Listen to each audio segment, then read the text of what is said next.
Hey, James Kingsley here again, and just going to walk through a demo on how I created this cool random spinner in Storyline. The demo is over on Course Portfolios if you want to come check it out. The link will be in the post as well. So let's start by taking a look at what this thing does. So the idea here is that the learner is going to be able to spin this knob here, and it's going to land on a random number. And what we want it to do is to never hit the same number twice. So we can see it landed on 3, the 3 kind of highlighted a little bit there. When I spin, you can see 3 is disabled now. It landed on 2. And spin 5.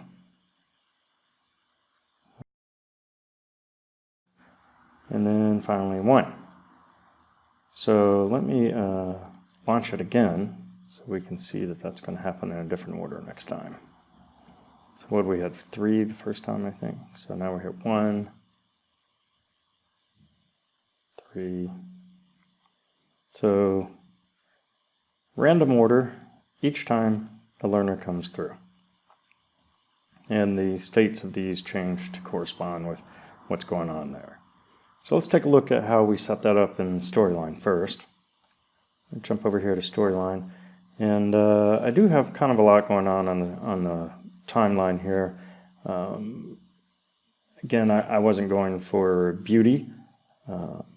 You could probably make this prettier if you wanted to, but we can see that I have each one of these is its own separate little pie piece. I just used the draw pie piece thing there. And then each one of those has 3 states. It has the normal state, which I changed the opacity a bit on that so that it's a little dimmer. And then when the spinner lands on it, it jumps over to the active state, which is fully visible.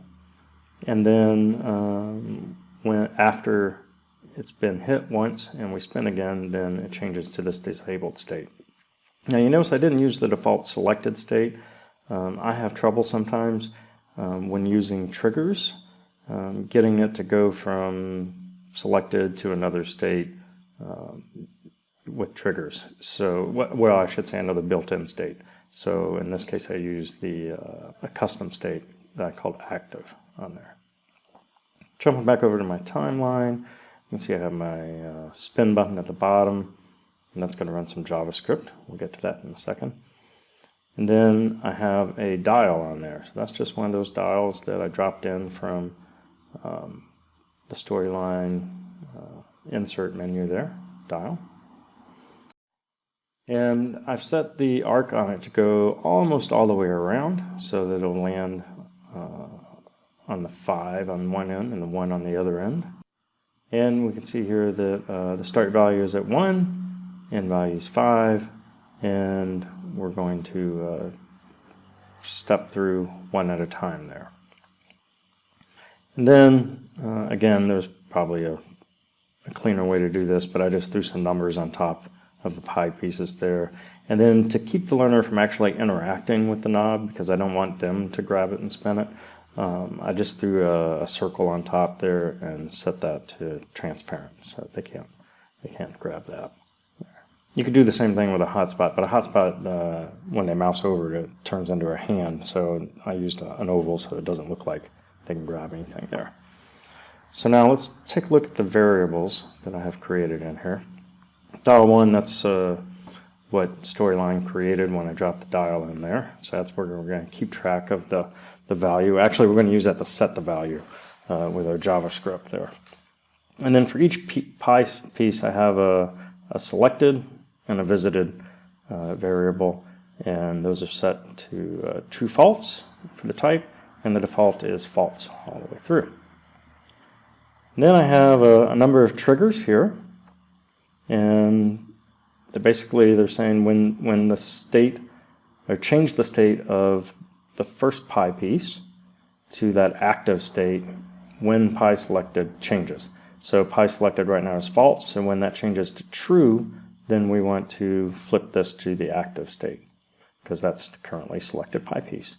Then a little further down here, we're doing the same thing here. We're saying that when the pi visited 1 flips from false to true, then we want to change the state of the pi piece to that disabled state that I have in there. And then finally, on my button, I just have execute JavaScript when they click it, and all I have in there is spin wheel. I tend not to write a lot of JavaScript in this box here. I tend to write it outside of storyline, and so I just need to call the function that I'm going to copy and paste into the published storyline course there. So let's take a look at that JavaScript real quick. So this is the user.js file that gets published out when you publish your storyline course. And we can see here, there's my spin wheel that I had put in that JavaScript trigger. And then everything below this is what I've pasted in after publish there. So I have a couple of variables in here. I'm going to keep track of the current slice I'm looking at. This is the number of times that I want the knob to spin around on there. Right now I have it set at 5. And then I have to count how many times it's going to spin. Right now it's at 0. If you wanted to make this more fun, I mean, you can make it 10 or something up here so that it spins longer if you wanted to.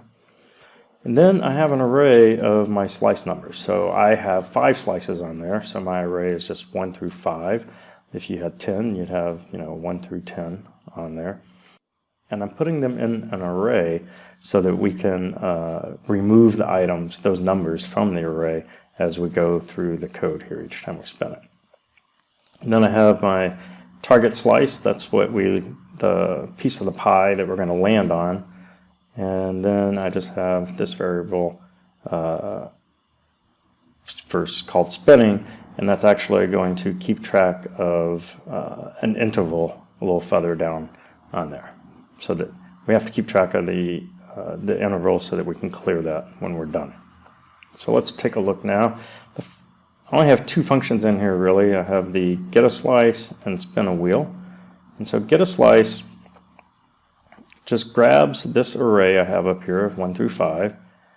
It pulls a random piece of that out, so it's going to randomly pick one of these parts of the array, and it returns that.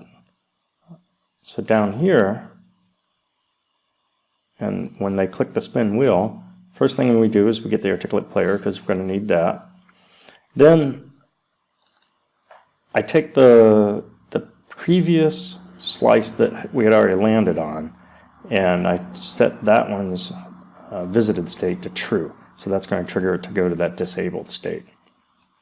Then I get my next slice up here, so that's where I randomly pop one of those things out of that array.